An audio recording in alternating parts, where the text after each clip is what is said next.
Hello everyone, हम class 6 science NCERT को study कर रहे हैं। ये जो बुक है क्लास 6 साइंस की, वो साइंस को लेकर के आपकी एक बेसिक अंडरस्टैंडिंग डेवलप करती है। आज के इस वीडियो में हम इस बुक का चैप्टर नंबर 16, जिसका टाइटल है गार्बेज इन गार्बेज आउट, इसके बारे में डिस्कस करेंगे। तो चलो स्टार्ट करते हैं। हम डेली बेसिस पर ये व्यू करते हैं कि हमारे स्कूल्स, हमारे होम्स, हमारी शॉप्स एंड ऑफिसेज से एक बल्क अमाउंट में गार्बेज जो है वो निकलता है। तो अगर इस गार्बेज को एक प्रॉपर वे में स्टोर एंड डिकम्पोज ना किया जाए तो ये हमारी सोसाइटी के लिए बहुत ज़्यादा प्रॉब्लम बन जाएगा। तो वो कौन कौन सी एक्टिविटीज़ फॉलो की जाती हैं जिसके थ्रू इस गार्बेज को सेटल किया जाता है, और भी उन एक्टिविटीज़ में क्या इम्प्रूवमेंट हम कर सकते हैं, ये इस चैप्टर में बताया हुआ है। सबसे पहले गार्बेज को कलेक्ट किया जाता है। गार्बेज को कलेक्ट करने के बाद में उसमें वो मटेरियल जिनको हम रीयूज़ कर सकते हैं, वो प्रोडक्ट्स जिनको रीयूज़ किया जा सकता है, उनको सेपरेट किया जाता है और फिर बचे हुए गार्बेज को लेकर के एक जगह पर एक ओपन एरिया में उसको डंप किया जाता है। और जब वो ओपन एरिया एक तरीके से फिल हो जाता है तो उसको सोइल के थ्रू कवर करके उसको एज ए पार्क जो है वो डेवलप कर दिया जाता है। कुछ टाइम तक वहाँ पर कोई कंस्ट्रक्शन एक्टिविटीज़ नहीं की जाती हैं, क्योंकि आप सभी को पता है कि किसी भी चीज़ को सेटल होने में कुछ टाइम लगता है।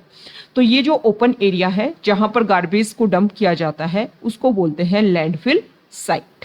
अब यहाँ पर अगर हम देखें तो बहुत सारी ऐसे चीज़ें होती हैं, जैसे कि हमारे किचन से जो गार्बेज निकलता है, जो वेस्टेज निकलता है, या जो हमारे प्लांट्स के जो वेस्टेज होते हैं, जैसे कि उसकी लीव्स होती हैं और सूखे हुए फ्लावर्स होते हैं, इन चीज़ों को हम इस तरीके से डिकम्पोज्ड कर सकते हैं कि वो हमारे लिए एक हेल्प प्रोवाइड कर सकते हैं हमारी अदर एक्टिविटीज़ में। जैसे कि आप सभी को पता है कि गार्डनिंग हर किसी के घर में की जाती होगी, तो हम जो हैं, जो किचन वेस्टेज हैं एंड जो हमारे प्लांट्स के जो वेस्टेज हैं, उनको अगर हम एक प्रॉपर वे में उनको डिकम्पोज करें तो एक खाद के रूप में डेवलप हो सकते हैं और उनको आप अपनी प्लांटिंग एक्टिविटीज़ के लिए यूज कर सकते हो एड ए न्यूट्रिएंट्स बेसिस पर।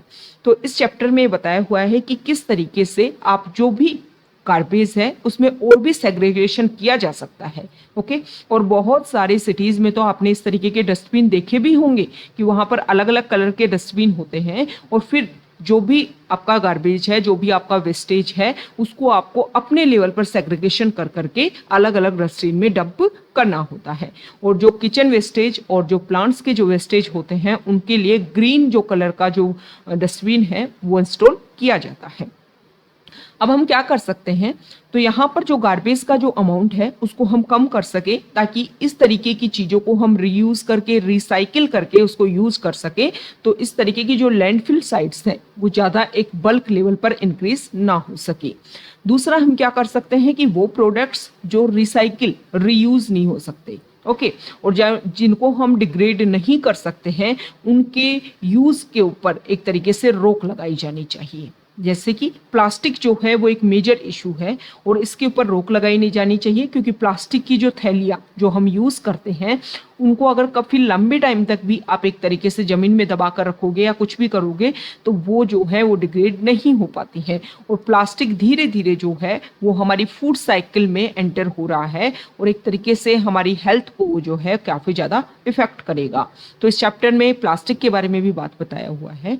अब जो हमारे किचन के वेस्टेज हैं और प्लांट्स के जो वेस्टेज हैं उनको किस तरीके से हम कंपोस्टिंग उसकी कर सकते हैं, उसके लिए हमें एक प्रोसीजर, इसमें एक्टिविटी बताई हुई है, उसको आप फॉलो भी कर सकते हो। और इसके अलावा ये प्रोसीजर बताया हुआ है कि देखो, जो भी प्लांट वेस्टेज और किचन के जो वेस्टेज हैं उनके थ्रू उसको एक प्रोसीजर में चेंज किया जाए, उनकी कंपोस्टिंग की जाए और उनका न्यूट्रिएंट्स लेवल पर उनको चेंज किया जाए, ताकि प्लांट्स के लिए उनका यूज़ किया जा सके। ये जो प्रोसीजर होता है इसको हम बोलते हैं, एक मैन्योर में उसको चेंज किया जा सके। ठीक है, कुछ मटेरियल जिनको रोटिंग और कन्वर्जन के थ्रू आप मैन्योर में चेंज कर सको, तो इस प्रोसीजर को बोलते हैं कंपोस्टिंग। अब यहाँ पर आप यूज़ कर सकते हो अर्थवॉर्म का। अर्थवॉर्म भी कुछ टाइप के होते हैं, जिसमें से एक टाइप होता है रेड अर्थवॉर्म। जो रेड अर्थवॉर्म होता है उसके थ्रू अगर आप मैन्योर डेवलप करते हो तो उसको बोलते हैं वर्मी कंपोस्टिंग। ये इंपॉर्टेंट टर्म है, वर्मी कंपोस्टिंग। अब किस तरीके से ये जो रेड अर्थवॉर्म है इनका यूज़ कर सकते हो, इसीलिए अर्थवॉर्म जो है वो क्या करते हैं कि जो भी इस तरीके का डिग्रेडेबल जो मटेरियल्स होते हैं उनको कंज्यूम करते हैं और उनको एक न्यूट्रिएंट लेवल पर प्रोवाइड करने की कोशिश करते हैं। इसीलिए जो अर्थवॉर्म है उनको फार्मर्स का फ्रेंड कहा जाता है, फ्रेंड ऑफ फार्मर्स कहा जाता है। अब यहाँ पर अर्थवॉर्म में अगर हम रेड अर्थवॉर्म की बात करें, रेड वॉर्म की बात करें, तो वो उनके टीथ नहीं होते हैं, उनमें एक स्पेशल स्ट्रक्चर होती है जिसको बोलते हैं गिजार्ड। और ये जो गिजार्ड है वो जो फूड वो कंज्यूम करते हैं उसको ग्राइंड करने में बहुत ज़्यादा हेल्प करती है। इसमें बताया हुआ है कि जो आपके वेस्टेज हैं उनमें से अगर आप पाउडर्ड एग सेल या फिर सी सेल को मिक्स कर देते हो तो ये जो चीज़ें हैं वो उस फूड को ग्राइंड करने में, रेड वोम की जो गिजार्ड होती है उसमें ग्राइंड करने में काफ़ी ज़्यादा हेल्प करते हैं। एक रेड वोम जो है वो एक दिन में अपना जितना खुद का जितना वेट होता है उतना भोजन जो है, उतना खाना जो है वो खा सकता है।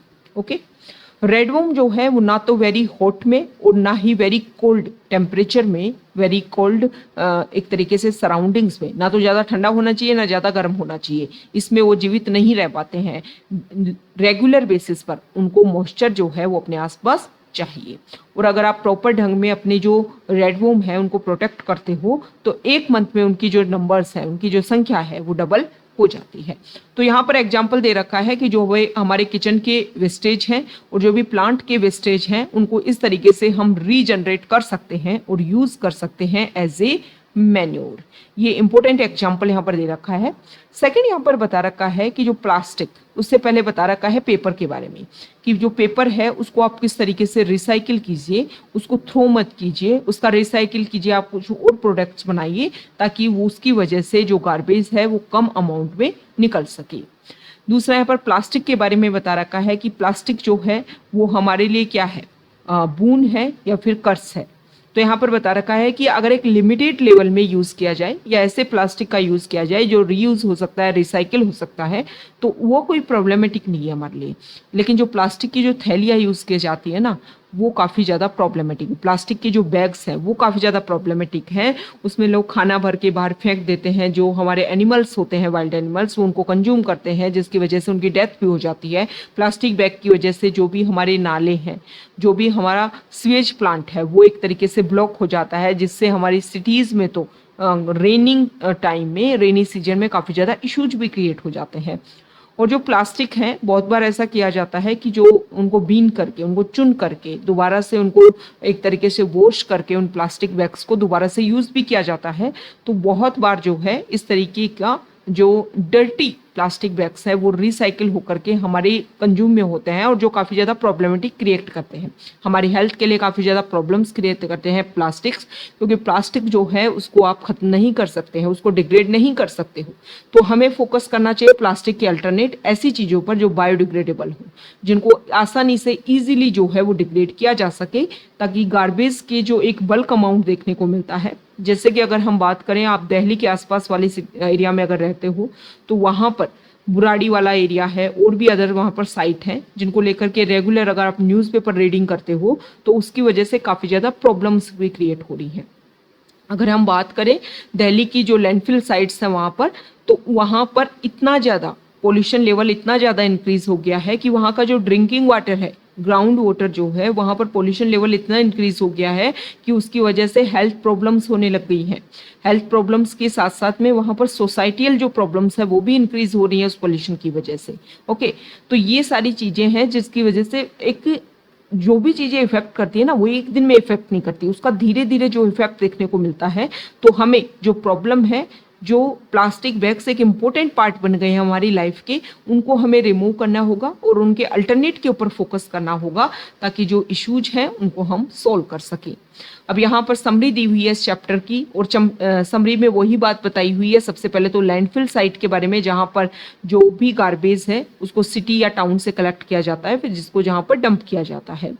प्लांट और एनिमल वेस्टेज को आप जो है वो चेंज कर सकते हो, इस प्रक्रिया को बोलते हैं मैन्योर में, इसको बोलते हैं कंपोस्टिंग। और जो मेथड यूज़ किया जाता है, अगर किचन गार्बेज को आप रेड वोम के थ्रू मैन्योर में चेंज करते हो तो उसको बोलते हैं वर्मी कंपोस्टिंग। ओके, और पेपर को रिसाइकिल किया जा सकता है। इसमें ये बताया गया है कि वो प्रोडक्ट्स हमें ज़्यादा से ज़्यादा यूज़ करने चाहिए जिनको हम रिसाइकिल कर सके, जिनको हम रीयूज़ कर सके, ताकि जो प्रॉब्लम है वो कम से कम क्रिएट हो। तो ये हमारा चैप्टर नंबर 16 था इस बुक का। अगर आप यहाँ तक आए हैं, वीडियो आपको अच्छा लगा है तो प्लीज़ वीडियो को लाइक कर दीजिए, शेयर कर दीजिए और चैनल को सब्सक्राइब कर दीजिए। आप हमारे अदर इनिशिएटिव जो हैं उनको भी जाकर के व्यू कर सकते हो, वो आपके लिए काफ़ी ज़्यादा हेल्पफुल रहेंगे। Okay, thank you.